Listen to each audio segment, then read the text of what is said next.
तो कहते हैं तुम अजान बंद कर दो, हम धीमे नहीं बजाएंगे। और बोलता है तो अंदर मस्जिद में घुसकर गेरुआ झंडा मस्जिद की गुंबद पर लगा दिया जा रहा है। मजाक उड़ा रहे हैं हमारा। कह रहे हैं फलस्तीन के लिए तुम दुआ कर रहे हो, कहां है अल्लाह ताला तुम्हारा? क्योंकि यहाँ पे आजकल जो है ना डिक्टेटरशिप चल रही है, जमहूरियत खत्म हो चुकी है। और जब 5 साल सरकार थी ना, तो इन्होंने एक बार भी रिजर्वेशन पे मुंह नहीं खोला। हम लोग चिल्लाते रहे और हमें क्या कहते थे मालूम है? आसिम भाई मत बोलिए, नहीं तो फिरका परस्तों को फायदा पहुंच जाएगा।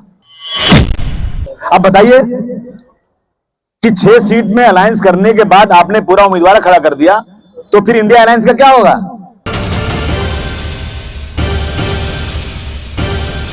हमारी मस्जिदों के सामने खड़े होकर के बड़े बड़े डीजे बजाए जाते हैं और रात को 11-12 बजे तक बजता है और IAS IPS वहां बैठे रहते हैं। कोई बंद कराने की ताकत नहीं रखता। अगर कोई मस्जिद से निकल के कहता है भाई मेरी अजान हो रही है, जरा आप धीमे बजाइए, तो कहते हैं तुम अजान बंद कर दो, हम धीमे नहीं बजाएंगे। और बोलता है तो अंदर मस्जिद में घुसकर गेरुआ झंडा मस्जिद की गुंबद पर लगा दिया जा रहा है। सही है कि गलत है? सही है भाई। रोज हो रहा है ये। मैंने कहा जब त्योहार आएगा हिंदू भाइयों का, तो हम उनको शरबत पिलाएंगे, ठंडा पानी पिलाएंगे। हम किसी धर्म के बीच में कोई नफरत पैदा नहीं करना चाहते। लेकिन जो हमारी मस्जिदें आए ना, तो वहां पर जानबूझ करके आप ना ढोल मत बजाइए। ये कह दीजिए कि हमारे मुस्लिम भाइयों की मस्जिद है, इस पर रंग मत फेंकना, 5 मिनट के लिए ढोल बजाना बंद कर देना और वहां से गुजर जाना। तो मुझे लगता है कि हर मुसलमान आपकी तारीफ करेगा और आपको फूलों का हार भी पहनाएगा। इनको सुनने को तैयार नहीं। मजाक उड़ा रहे हैं हमारा। कह रहे हैं फलस्तीन के लिए तुम दुआ कर रहे हो, कहां है अल्लाह ताला तुम्हारा? ठीक है, देर है दुरुस्त है। मैं पिछले 28 सालों से समाजवादी पार्टी की बागडोर हाथ में लेके चल रहा हूं और हम चाहते हैं, हमने ये तय किया कि मुंबई के 6 जिले मुंबई में हैं, यानी 6 मेंबर ऑफ पार्लियामेंट, उसको जिला बोलते हैं। मुंबई में 6 जिले हैं। हम 6 जिले में अकलियत तबके की एक एक बड़ी मीटिंग करेंगे और फिर उत्तर भारतीय गैर मुस्लिमों की एक ही मीटिंग करेंगे और दूसरे समाज की मीटिंग करेंगे। ये पहली मीटिंग मैं कुर्रा में करने जा रहा हूं 31 तारीख को, कल्पना के अंदर। कितने लोग बैठेंगे वहां? और अभी अपने को ये बाहर परमिशन नहीं देंगे क्योंकि यहाँ पे आजकल जो है ना डिक्टेटरशिप चल रही है, जमहूरियत खत्म हो चुकी है। तो इसलिए मैंने बुलाया आज कि ये जिला शुरू होता है कहां से? कौन सा बाउंड्री कहां शुरू हुई तुम्हारी? बांद्रा वेस्ट से लेकर साकीनाका, चांदीबिली, खैरानी रोड, कुर्ला, कालीदा, पारला, कुर्ला ईस्ट, चिराग नगर, कुछ घाटकोपर का इलाका आता है। इन सब इलाकों के ही लोगों को बुलाना है। मैं इसमें आपकी मदद चाहता हूं, आपसे गुजारिश करना चाहता हूं कि आप सब लोग मिलकर एक शानदार मीटिंग करवा दीजिए, एक मैसेज पास कीजिए। कहते हैं दुनिया इतनी बुरी नहीं है, दुनिया के लोग इतने बुरे नहीं है। बुराई इसलिए फैल रही है ना कि बुरे लोग आगे आ रहे हैं, अच्छे लोग पीछे जा रहे हैं। अच्छे लोगों के चुप रहने से बुराई बढ़ती जा रही है। और याद रखिए, हर शख्स को इस मुल्क में सियासत में हिस्सा लेना चाहिए। मैं नहीं कह रहा हूं कि आप सब काम धंधा छोड़ करके, व्यापार छोड़ करके आप सियासत में काम करें, नहीं। साथ साथ काम, बिजनेस के साथ साथ आपको नजर रखना है कि ये मुल्क की सियासत कहां जा रही है, उसमें आपका कंट्रीब्यूशन, आपका हिस्सा होना चाहिए। सियासत तय करेगी इस मुल्क में अकलियत के साथ क्या सलूक, अच्छा सलूक हो या खराब सलूक होगा। सियासत ही तय करेगी कि मस्जिदें आबाद होंगी या मस्जिदें आबाद नहीं होंगी। सियासत तय करेगी मुसलमानों को इस मुल्क में हिस्सा मिलेगा कि नहीं मिलेगा।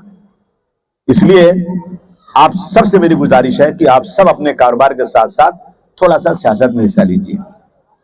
आज आरिफ नसीम साहब ने मीटिंग बुलाया था, मैं उनकी मुखालफत नहीं कर रहा हूं। गए थे आप? क्या बुलाया था? मालेगांव से लोग, कई लोगों से। किस लिए बुलाया था? कि 5% मुसलमानों को रिजर्वेशन मिलना चाहिए। मुझे बहुत हंसी आई। कि आप बुला रहे मीटिंग बीजेपी की सरकार में।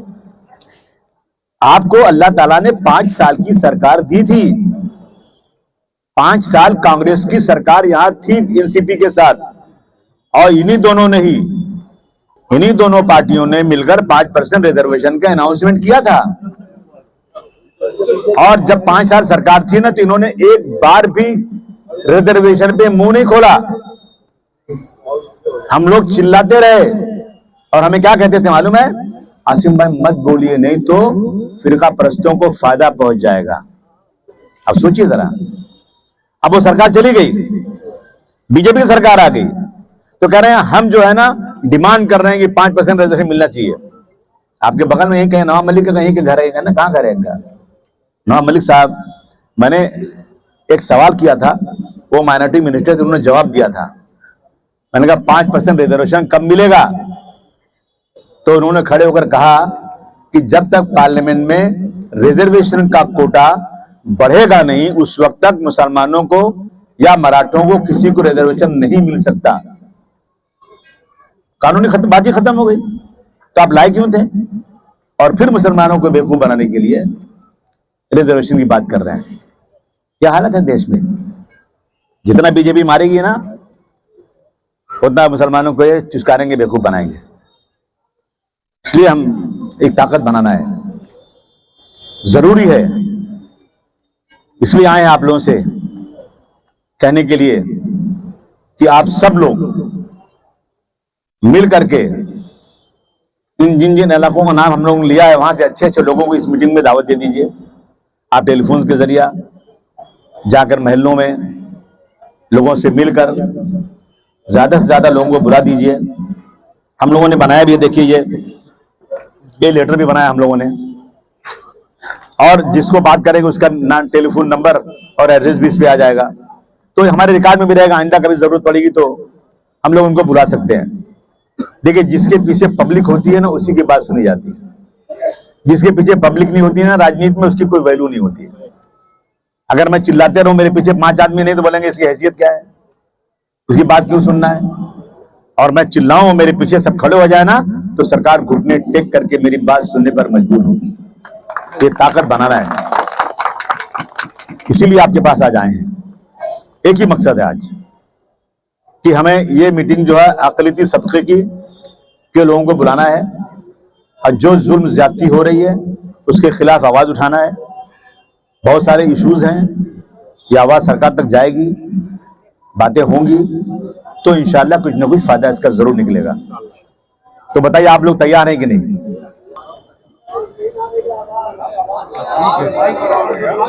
एक एक आदमी 25-25, 30 आदमी को दावत देके बुला लेगा ना, तो फिर इंशाल्लाह 1000 क्या 2000 आदमी वहां खड़े हो जाएंगे, और बात बढ़ेगी, आगे जाएगी।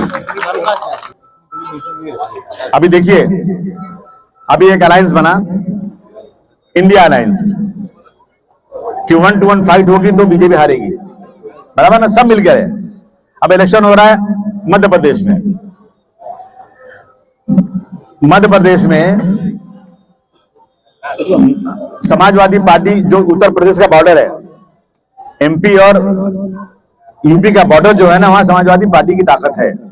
पहले 9 सीट हम लोग चुनकर एक बार आ चुके वहां पे, पिछली बार 1 सीट चुन के आए थे। तो उन सीटों पर कांग्रेस पार्टी से बात हुई, 6 सीट समाजवादी पार्टी को मिलेगी अलायंस में। समाजवादी पार्टी इंडिया अलायंस की तरफ से 6 सीट लड़ेगी, बात हो गई पूरी। लेकिन उसके बाद देखा कि उन तमाम 6 सीटों पर कांग्रेस ने अपना उम्मीदवार खड़ा कर दिया। अब बताइए कि 6 सीट में अलायंस करने के बाद आपने पूरा उम्मीदवार खड़ा कर दिया, तो फिर इंडिया अलायंस का क्या होगा? तभी अखिलेश जी ने मुझे बोला कि पूछो उनसे, बात करो भाई। मैं भी पूछ रहा हूं कि अलायंस किस लिए कर रहे हो?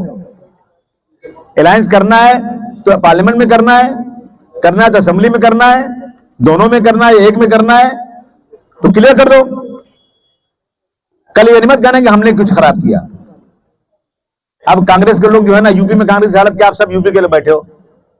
कांग्रेस का वोट बैंक है यूपी में, मगर वो कह रहे हैं, कांग्रेस के लीडर आप बोल रहे हैं, खड़गे, क्या नाम उनका है, कि भाई अलायंस मत करना, कांग्रेस बहुत बढ़ गई है, एक सीट मत देना, कांग्रेस समाजवादी से मत करना, हम लोग सब सीटें चुन के आ जाएंगे। क्या मजाक है ये? समाजवादी पार्टी का लीडर अखिलेश यादव हर तरह से उनके साथ अलायंस करने को तैयार है कि किसी तरह से फिरका परस्त का जाए वहां से, इनके आखिरी ताबुक में कील गड़े। आपको भले आपका वोट बैंक नहीं है, लेकिन आपका अच्छा उम्मीदवार लड़ने वाला ना, हम सीट छोड़ने को तैयार हैं।